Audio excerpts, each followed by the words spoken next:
দেখছেন অনেকে কিন্তু এই বিষয়টা বুঝতেছেন না ওই খাবারটা দেয় না এটা ভালো হইল হ্যাঁ এটাই ভালো যে জিনিস আল্লাহর নামে উৎসর্গ করা হয় না ওই জিনিস কোনো মুসলমানের জন্য খাওয়া বৈধ না এটা একজন সনাতন ধর্মী বুঝে তো আমাদের দেশে সেকুলার আর ডেমোক্রেসি মার্কা এই তথাকথিত মুসলমানরা বুঝে না সাম্প্রদায়িক সম্পৃক্ত এটা একটা লেভেল আমরা সকল ধর্মের প্রতি সম্মান করি না আপনি সকল ধর্মের সম্মান করেন না তাহলে তো আপনার ইমানই থাকবে আপনাকে অবশ্যই বুঝতে হবে আল্লাহর দ্বীন এটাই সঠিক ইসলামই একমাত্র সঠিক ধর্ম বাকি সবগুলো ভুল আপনি উদার আপনি মানবাধিকারবাদী আপনি সচেতন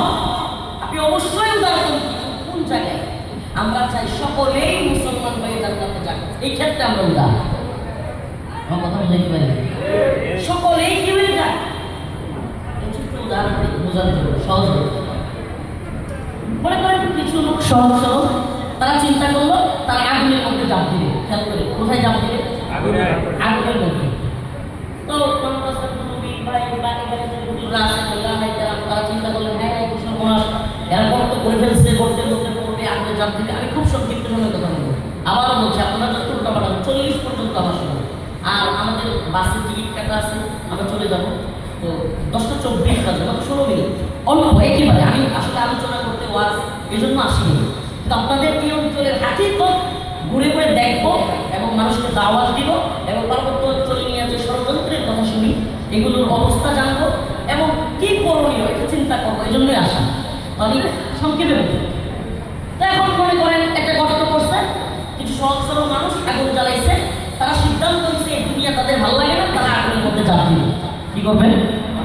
আগুনের মধ্যে এখন যাদের সুস্থ বিবেক আছে জ্ঞান আছে আকল আছে